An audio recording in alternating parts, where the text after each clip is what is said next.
et bienvenue dans un nouvel épisode de Voyage en vrac, épisode 3. Je pensais pas tourner un autre épisode aussi tôt, mais j'avais pas mal de choses sur lesquelles je voulais un peu blablater. Et en plus là ça fait 2 semaines, plus de 2 semaines, 3 semaines que j'ai pas tourné de vidéo. Et j'avoue que je voulais un peu reprendre en douceur, de manière chill, sans avoir à vraiment construire une vidéo. Voilà, ça sera pour plus tard. Là, on est entre nous, on va juste update un peu nos vies. Voilà, n'hésitez pas, je sais pas si vous avez découvert des films, des séries, des livres que vous avez achetés, que vous avez pu lire, parce que c'est ce que je vais faire ici maintenant sous vos yeux. Pendant ces 2 semaines, j'étais dans plusieurs villes en quelque sorte. J'ai pu explorer de nouvelles librairies dans de nouvelles villes et c'était trop beau, c'était trop bien. Je suis allée notamment à Bordeaux, j'ai passé une toute petite journée à Bordeaux, donc j'ai pas eu le temps de faire les attractions touristiques, les musées, pour vraiment profiter du charme de Bordeaux parce que vraiment c'est trop beau. J'ai vraiment privilégié la visite de librairie. J'en ai pu visiter 6. Si vous voulez, j'ai posté mon petit top de librairie que j'ai visité à Bordeaux sur mon compte Instagram. J'ai pu acheter 2 livres.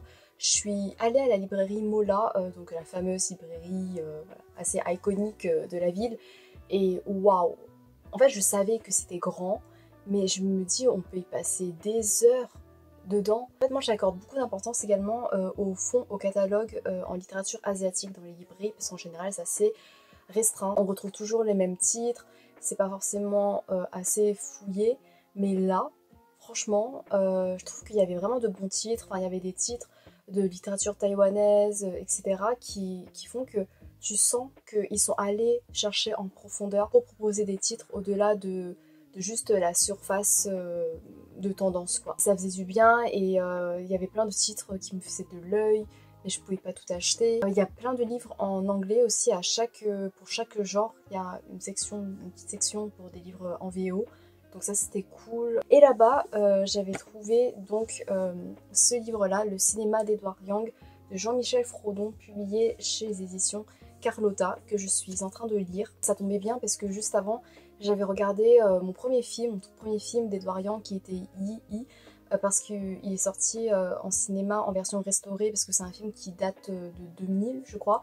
Donc c'est un vieux film, entre guillemets, c'est un vieux classique taïwanais.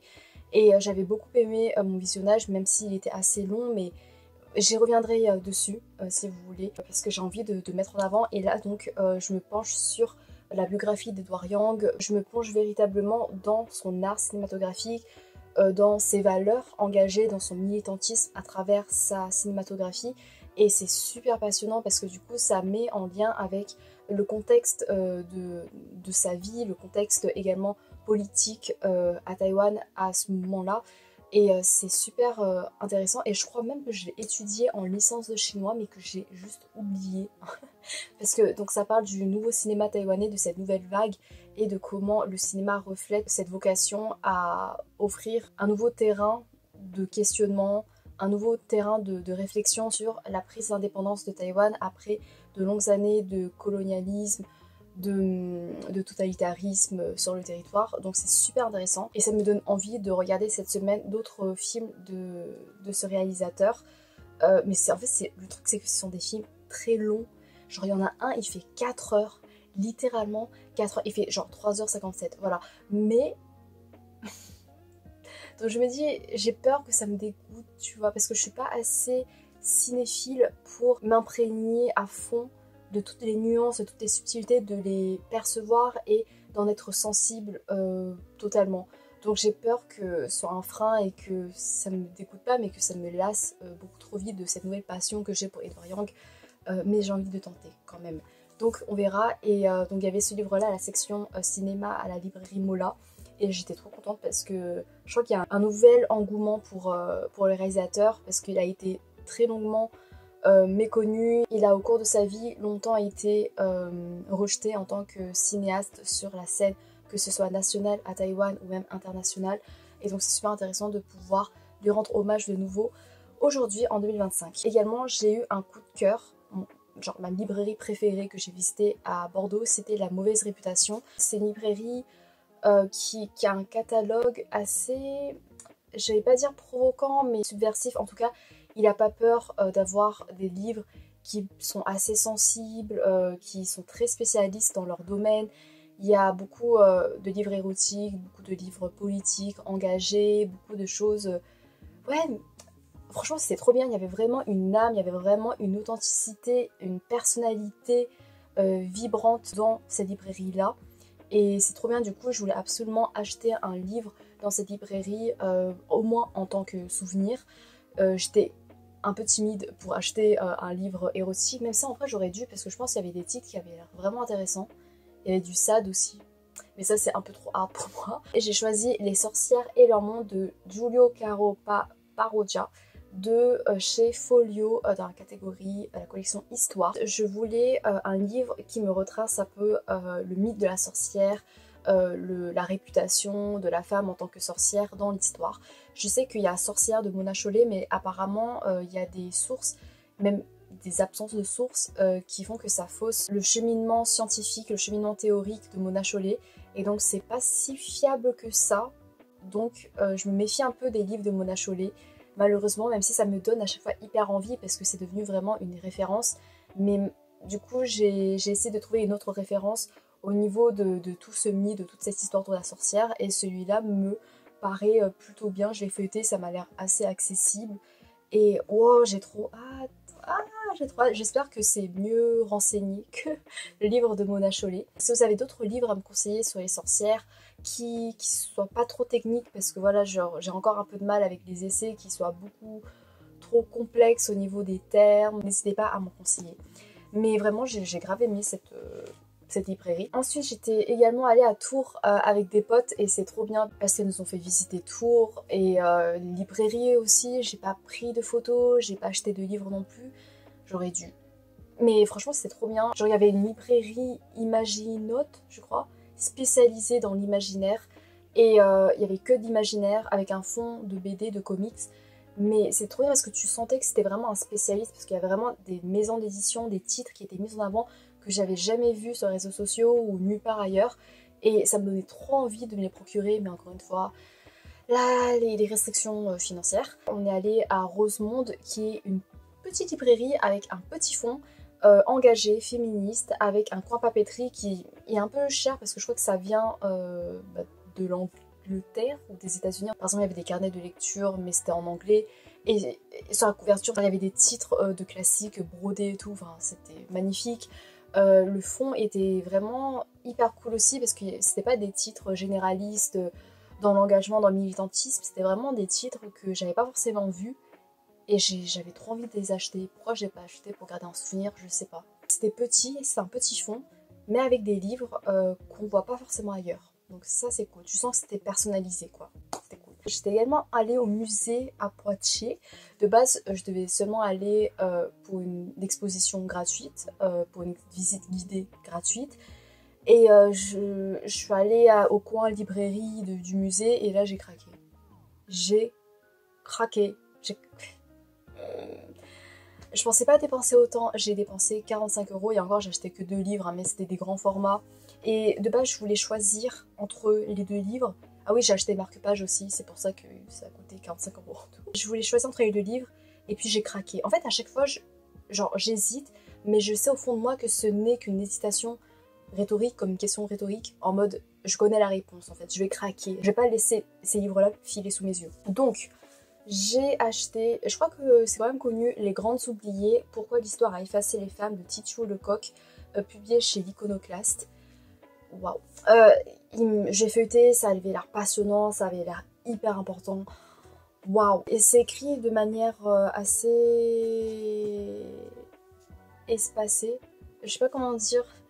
Je perds mes mots, j'espère. Mais bref, tu vois, il y a de l'espace quoi. Et en fait, j'ai appris quelques jours plus tard que c'était sorti en poche. Du coup, j'aurais pu me procurer avec 13 € en moins. J'aurais pu économiser au lieu de dépenser 45 €. Enfin, lui, il a coûté du coup 20,90 €. C'est beaucoup. Mais bon, ça reste beau en tant que grand format. C'est beau quand même. On va dire que je regrette pas trop. Mais dans tous les cas, genre, j'ai trop hâte de le lire. Et oh, celui-là, je l'ai vu. En plus, là, c'est vraiment un caprice de ma part. Parce que ce livre-là, quelqu'un aurait pu me le prêter. La personne avec qui j'étais m'a dit je l'ai chez moi. Tu es chez moi en ce moment, tu peux me l'emprunter, tu peux l'annoter et tout. J'ai quand même voulu l'avoir en tant que mon propre exemplaire parce qu'il est trop beau. C'est Imparfaite de Ludivine Gaillard, illustré par Elise Engelber, publié chez First Edition. Oh mon dieu, mais c'est... Oh, c'est un relié, c'est magnifiquement illustré. Enfin, il y a plein d'œuvres d'art. Ça analyse des œuvres d'art, des peintures, notamment autour de la question de la place de la femme, comment elles sont représentées. Et donc c'est magnifique, ça a l'air très enrichissant. Je trouve que j'ai une culture au niveau de l'histoire de l'art absolument merdique. Je connais pas forcément beaucoup d'œuvres d'art. Et donc là je me dis que comme il y a beaucoup de références, il y a beaucoup d'exemples, et bah il y a moyen que j'arrive à me cultiver à travers ce livre-là. Et j'ai trop hâte. J'ai trop hâte. J'avais également pu lire pendant mes 2 semaines de vacances Pourquoi il n'y a pas de femmes artistes de Linda Nochlin, je sais plus le titre mais je vous le mettrai là. C'est très court et c'était super intéressant aussi avec une approche très pragmatique des choses pour montrer pourquoi il n'y a pas beaucoup de femmes qui ont su se faire un grand nom dans la culture artistique. Il y a plusieurs enjeux, il y a plusieurs facteurs à prendre en compte et donc ça coulait de source et c'était cool qu'elle mette tout ça en valeur. C'était très bien expliqué. Donc voilà, je commence à m'intéresser un peu également au monde de l'art, notamment à travers la perspective féministe. Encore une fois, si vous avez d'autres références, n'hésitez pas à me les proposer parce que j'ai envie de connaître un peu plus ça puisque je manque pas mal de connaissances. Voilà, j'ai quand même pu emprunter des livres chez... En fait, c'est trop bien parce que quand t'as des gens dans ton entourage qui ont une bibliothèque assez fournie, très intéressante, et bah tu peux piocher dedans. T'as pas à les acheter, à te les procurer toi-même, à part si t'as ce besoin, comme moi, d'avoir ton propre exemplaire. Bon là, c'était vraiment par pur caprice, quoi. J'aurais pu me les épargner, les 45 €. Bref, voilà. Mais pour d'autres livres, j'ai directement pioché dans sa bibliothèque à elle. Et j'ai trop hâte de les lire parce que c'est des livres qui ont l'air hyper enrichissants. Par exemple, waouh, pour un spatio-féministe de l'espace à la carte de Neptisver, je suis désolée d'écorcher autant, publié chez Carré. Dans cet essai novateur, richement illustré et nourri de théories féministes, Neptisver mobilise l'approche spatiale pour apporter un nouveau regard sur les phénomènes d'aliénation, de soumission et de domination. Alors que la cartographie a toujours été employée et instrumentalisée par les pouvoirs dominants masculins, Neptisver se sert de la contre-cartographie pour révéler d'autres aspects de notre rapport à l'espace et explorer au travers des représentations mentales, imaginaires et culturelles l'assignation dans l'espace public. Ça a l'air passionnant. Il y a plein, encore une fois, d'exemples, d'images pour illustrer les propos et pour nous aider à conscientiser un peu plus peut-être comment sont organisés les espaces et comment ça valorise, ça privilégie la vie masculine plutôt que féminine peut-être, je sais pas. Mais en tout cas, ça a l'air très technique et surtout spécifique comme approche. Écrire à l'encre violette, littérature lesbienne en France de 1900 à nos jours. C'est un collectif, du coup il y a plusieurs autrices. Aurore Turbio qu'on a eu l'occasion d'inviter au cours de notre master, ça c'était trop cool. Alex Lachkar, Camille Isler, Manon Berthier, Alexandre Antolin, publié chez Le Cavalier Bleu. Donc voilà, j'imagine que ça va revenir, comme on le devine, sur la littérature lesbienne, la place du lesbianisme dans la littérature et tout. Et ça a l'air super intéressant aussi, encore une fois. Oh, j'ai trop hâte. J'ai trop hâte. Regardez-moi ça. D'autres livres un peu dans cette veine, pas beaucoup dans cette veine. Se dire lesbienne, vie de couple, sexualité et représentation de soi de Natacha Tchetchkouti. Cet essai est le premier à s'être attaché à l'intimité des lesbiennes en s'appuyant sur des récits de vie aussi bien hétéros que lesbiens. Je l'avais vu à la librairie à soi et j'avais hésité à l'acheter parce que je savais pas si c'était un véritable essai ou plutôt un recueil de témoignages, et quand j'ai feuilleté j'ai l'impression qu'il y avait pas mal de témoignages, un peu trop à mon goût parce que j'étais pas trop dans le mood pour lire des témoignages, mais là comme je peux le lire sans l'avoir à acheter, j'en ai profité. Donc voilà, ça peut être également très intéressant. Un autre essai, c'est le dernier, promis, je sais même pas si ça vous intéresse. Là j'ai commencé, enfin je suis à l'intro, c'est Un corps à soi de Camille Froidevaux-Métairie, publié chez Éditions Point. Ça a parlé comment le corps de la femme peut être instrumentalisé, peut être utilisé, contrôlé, j'imagine, par la société patriarcale. Et voilà, ça a l'air également très professionnel et très pertinent. Donc, ah, j'ai trop hâte. Ça me rappelle le mythe de la virilité de Olivia Gazali, je crois. Donc j'espère que ce sera aussi compréhensible déjà et hyper aussi enrichissant. Il y a 2 autres livres que j'ai... Maintenant il y a un dernier essai, c'est vrai, un dernier essai. C'est bande dessinée Les femmes sortent de leur bulle, une histoire mixte du 9e art de Clara Ottia, publié chez LNN Éditions. Donc ça va revenir sur la place de la femme dans la bande dessinée / manga. J'ai feuilleté un peu, c'est très court. Ça fait moins de 100 pages. C'est très aéré, voilà c'est ça le mot, aéré et pas espacé. C'est très aéré donc ça a l'air hyper rapide à lire. J'ai hâte également, bon voilà, j'ai hâte. J'ai emprunté d'elle un petit classique, le papier peint jaune de Charlotte Perkins Gilman. Je sais même pas si c'est un classique, je sais pas. Publié chez Tendance Négative. Apparemment cette maison d'édition joue avec la mise en page pour le mettre en raccord, pour offrir un nouvel écho supplémentaire avec le texte. Par exemple, ça va jouer avec... Et je sais que du coup, elle m'a dit qu'il fallait... Comme ça parle d'un papier peint jaune et que ça parle de mur, enfin en tout cas, il y a le mur et tout. J'explique super mal. En fait, elle a dû découper pour ouvrir les pages et avoir accès à des choses comme ça, quoi. En fait, du coup, c'est très matériel, ça suscite un véritable engagement manuel du lecteur, donc ça a l'air super cool.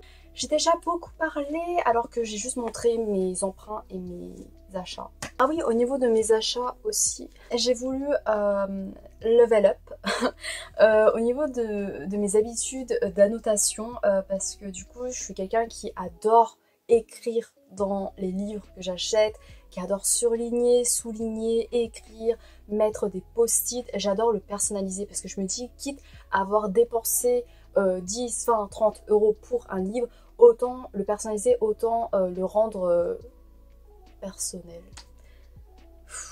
Je suis fatiguée, alors qu'il est 11h13. Mais bon, à chaque fois, j'utilisais des post-it comme ça, tu vois, genre hyper fluo, hyper flashy.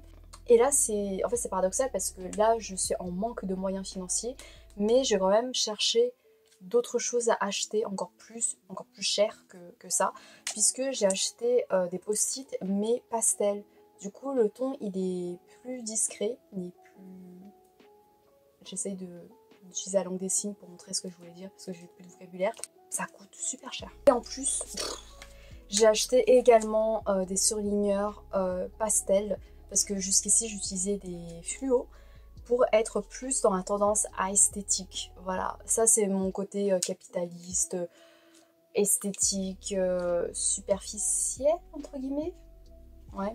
Je suis pas trop sûre du mot superficiel, je sais pas trop ce que ça veut, on peut mettre derrière. Mais bon, voilà, comme ça, un peu plus discret. Voilà, ça flash moins l'œil. Ah, c'était mon marque-page de Vaille. Est-ce que vous vous en rappelez? Est-ce que vous avez regardé ces vidéos où je faisais ce superbe marque-page? Sinon, vous avez rien raté, mais bon.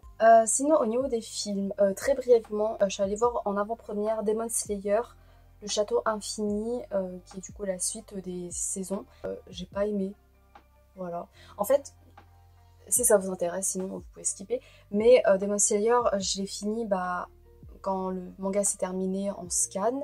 Donc c'était en 2019-2020, donc ça remonte. Depuis la saison 1, j'ai regardé aucune saison, ni même le film hyper bouleversant ou quoi, parce que je me disais que je connaissais déjà l'histoire. Sur le coup, en lisant le manga, vraiment j'ai été happée, mais la fin m'a tellement déçue que ça m'a éloignée, ça m'a distancée du manga. Et là, comme ça allait sortir en avant-première au cinéma, que c'est même la bataille finale, enfin en tout cas la première partie de la bataille finale, parce que ça va être divisé en 3 films, je me disais que peut-être que je vais être de nouveau dans la hype, et surtout avec les musiques et l'animation au cinéma, ça peut être une expérience assez enthousiasmante. Le film durait 2h30 et je les ai sentis passer. Vraiment, déjà parce que j'avais vraiment envie de pisser, mais je voulais rentabiliser mes 7,70 €, donc j'avais pas envie d'aller pisser et de rater le film. Et parce que je trouvais que c'était mal découpé, dans le sens où c'est pas découpé comme un vrai film. Là, c'est comme si tu voyais un enchaînement d'épisodes en fait qui sont collés un à un, et tu peux pas t'en extraire, et t'es prise en otage par le film, par la séance de cinéma. Enfin, en tout cas, je pense que je suis l'une des rares personnes à avoir eu cette impression-là, parce que quand je suis allée regarder sur les réseaux sociaux, il y avait que des gens qui disaient que c'était une masterclass, que c'était une expérience inoubliable, incroyable, positivement parlant. et donc je me suis sentir un peu seule, mais en même temps je suis pas plus fan que ça de Demon Slayer, donc ça m'a pas fait grand chose de revoir les personnages, tu vois. Après je sais que par la suite il y aura mes 3 personnages préférés qui vont mourir, donc peut-être que en même temps je me dis pour ça j'aimerais bien vivre ça au cinéma, mais si ça dure aussi longtemps et si c'est... Oh, franchement ça m'a saoulée. J'avoue Akaza, d'histoires d'amour et tout, ça m'a... Je suis pas plus emballée que ça, j'aime pas les histoires d'amour de base, j'ai pas assez d'empathie pour ça, j'avais pas d'empathie au bout de 2 heures de film. Donc quand c'est arrivé à la fin, j'étais bah ok mais libérez-moi. Mais sans l'animation du château infini, mais le travail de dingue, là c'était incroyable. Mais sinon comme j'avais dit, j'ai vu II de Edward Young au cinéma en version restaurée. Celui-là aussi il a duré 2h30, on les sent passer, mais j'ai trouvé ça beaucoup plus intéressant parce qu'il y avait des plans mais incroyables. En fait on va suivre une famille sur plusieurs générations, sauf la grand-mère qui elle au début elle finit dans le coma. Et en fait, les membres de la famille doivent se relayer pour lui parler parce que selon le médecin, ça va accroître ses chances de se réveiller. Et en même temps, en parallèle, les différents membres de la famille vont vivre leur vie. Ils vont traverser des désillusions, notamment avec l'adolescente qui va vivre ses premiers émois amoureux, ses premières déceptions. On va suivre le père aussi qui va renouer avec un amour passé, un amour qu'il a fui quand il était jeune. Donc ça va remuer des regrets, ça va remuer certaines choses très nostalgiques, très mélancoliques. Il y a le meilleur personnage c'est ce gamin, il s'appelle Yang Yang.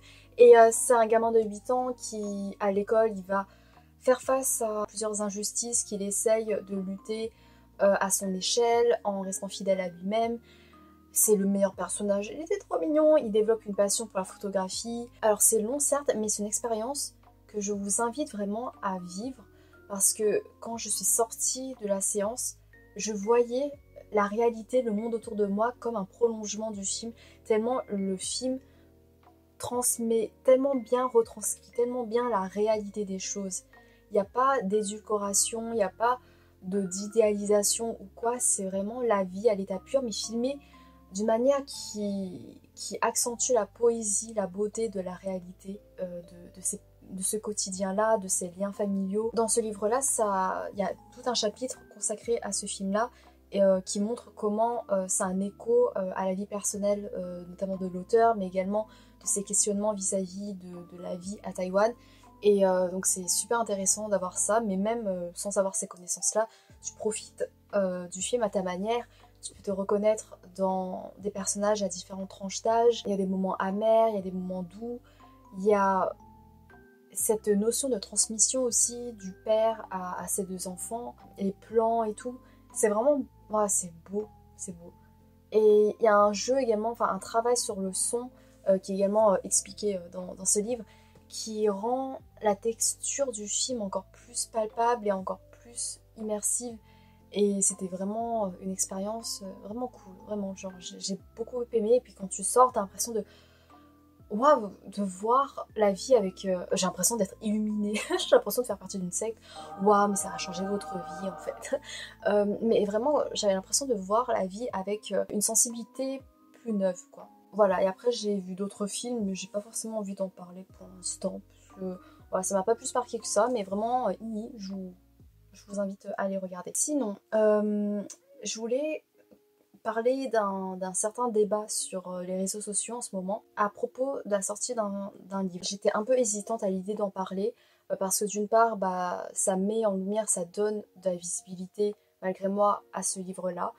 Et d'autre part, parce que parler de tout ce qui est engagement politique, ça peut être assez délicat, je pense, surtout si j'en parle mal, mais en même temps, je me dis là, c'est un format de vidéo où je peux m'exprimer et en fait sur ma chaîne, je devrais être en droit total de m'exprimer sur les sujets que je veux, sans avoir peur de froisser certaines personnes qui veulent juste de la distraction, de l'entertainment, de ne pas se prendre la tête sur des sujets qui fâchent, mais j'ai envie parce que je trouve que bah, c'est super important en fait. En gros, je vais pas donner le titre, il y a une fanfiction d'Harry Potter qui va être adaptée en roman prochainement. Donc l'auteur, l'autrice, je crois, se décrit comme non-binaire, a remodifié son histoire, les personnages, l'univers, etc. suffisamment pour pouvoir publier ça en tant que roman indépendant de l'univers d'Harry Potter et ne pas donner d'argent à l'autrice qui, on le sait, ici, on ne la soutient pas, en tout cas sur cette chaîne. Si vous le faites, vous pouvez partir. Donc ce livre, qui déjà en tant que fanfiction, avait déjà une certaine notoriété, avait déjà une certaine fanbase, déjà également une fanbase posée, assurée pour la sortie de ce roman. Enfin, je crois que ça fait un carton en ce moment. Dans mon feed, il n'y a que des lectrices qui mettent en avant, qui se montrent en train de lire, d'être bouleversées par ce livre-là. Et j'avoue, ça me donne envie. Et donc je voulais le lire, mais en même temps, je me disais, oui, mais dans tous les cas, même si c'est détaché maintenant de l'univers d'Harry Potter, ça va quand même donner de la visibilité parce que c'est issu d'une fanfiction. Et donc je suis allée faire mes recherches.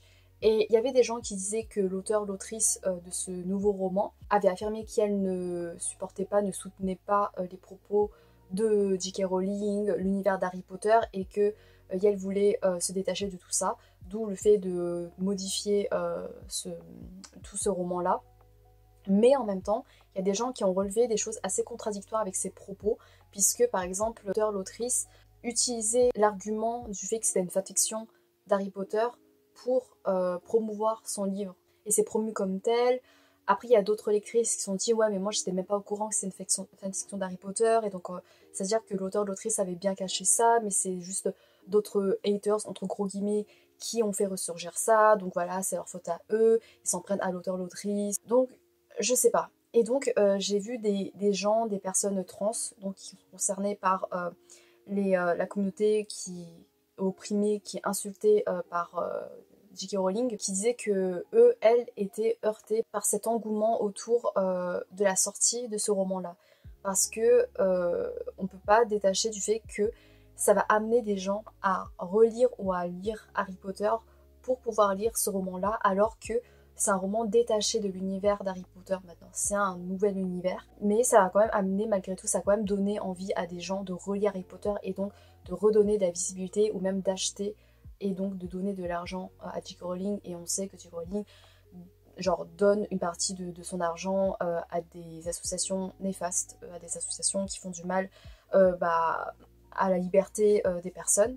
Je suis d'avis que faut quand même écouter ce que disent ces personnes trans, puisque ce sont elles qui sont notamment heurtées en partie par la lutte de J.K. Rowling. Je pense pas lire le roman. Et puis en plus, il y a des gens qui disent que la couverture, ça a été fait en partie avec l'aide de l'IA ou quoi.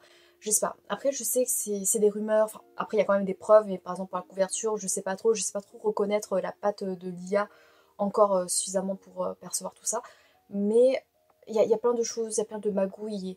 J'ai pas envie de perdre mon temps. Imaginons, genre je le lis, genre de mon côté, j'arrive à le trouver à la médiathèque ou quoi, mais je vais pas forcément en parler ici. Parce que par exemple, je vais pas le cacher, il y a des livres d'auteurs, d'autrices que je considère comme problématiques, que j'ai quand même envie de lire. Et donc, je vais essayer de contourner pour pas donner de l'argent, passer en médiathèque. La bibliothèque, c'est vraiment le Saint Graal. Mais je vais pas en parler sur cette chaîne.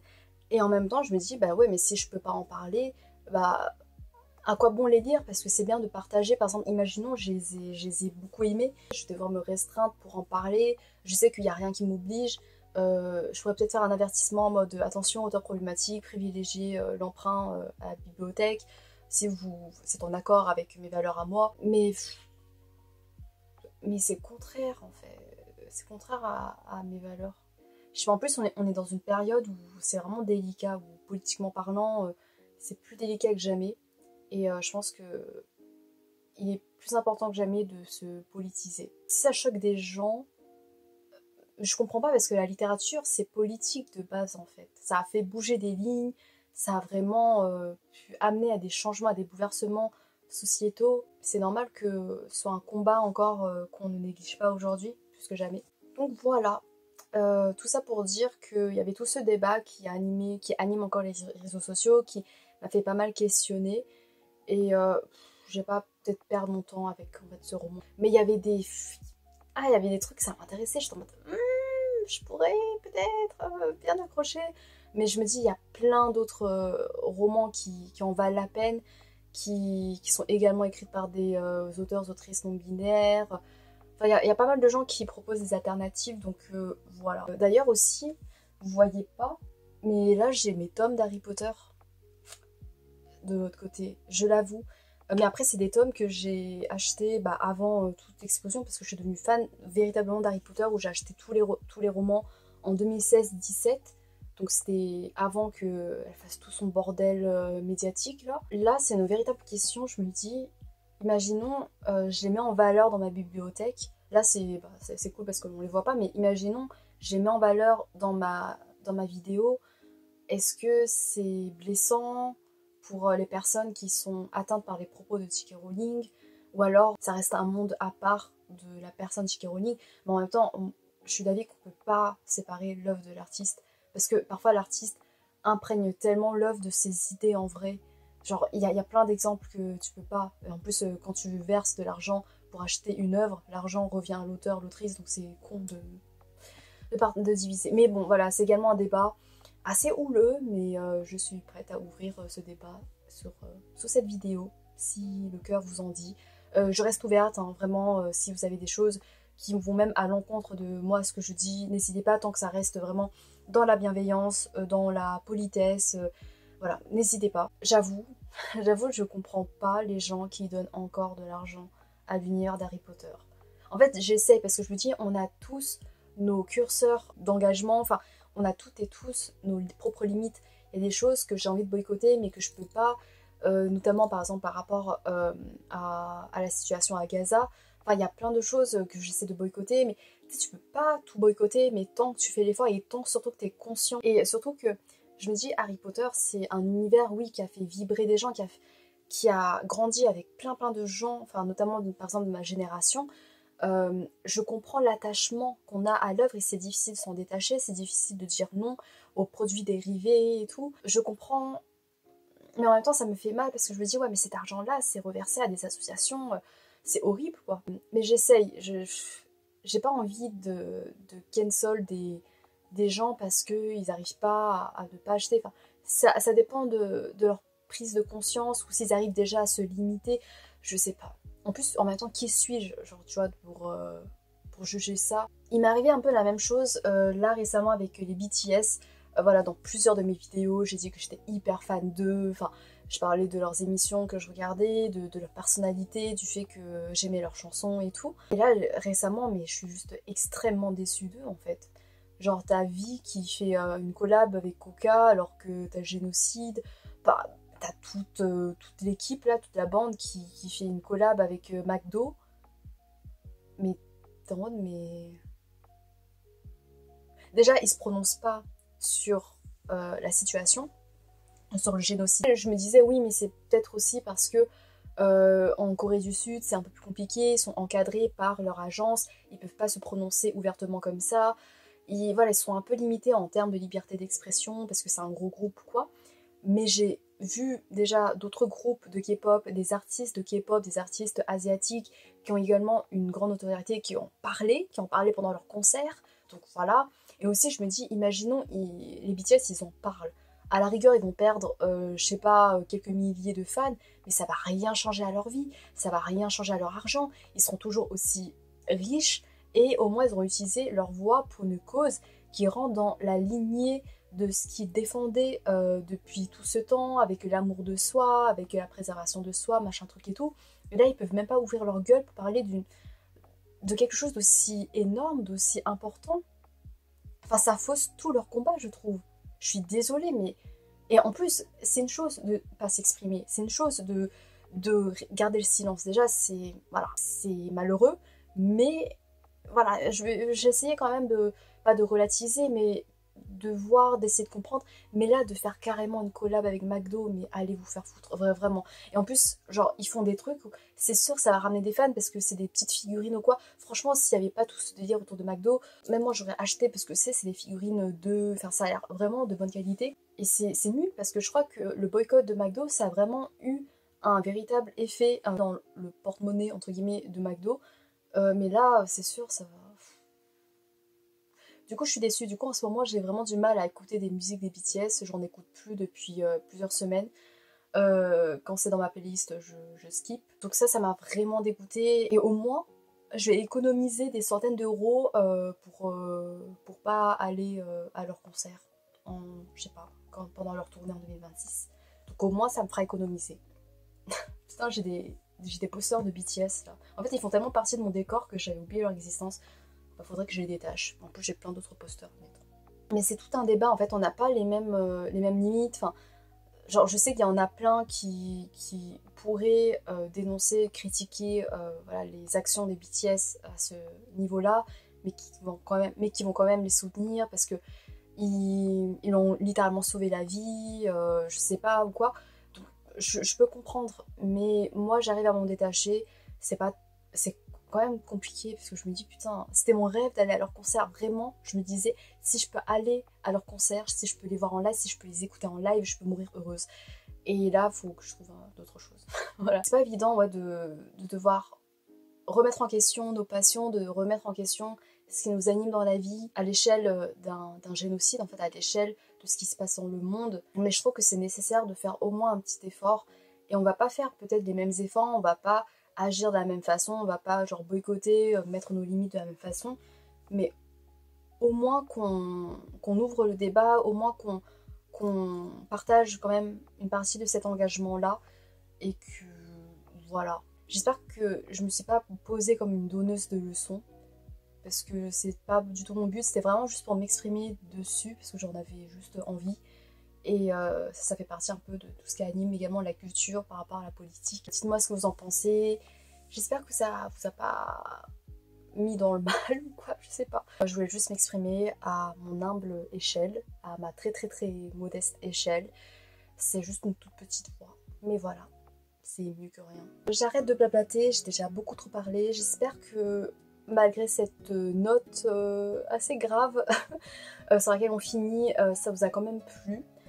Dites-moi ce que vous en pensez, que ce soit des achats, des films, de tous ces débats-là. Merci infiniment d'avoir regardé jusqu'à la fin, de m'avoir écouté jusqu'à la fin, et j'espère vous retrouver pour d'autres vidéos, peut-être un peu moins, entre guillemets, pesantes, mais voilà, si vous avez envie qu'on en parle encore, n'hésitez pas.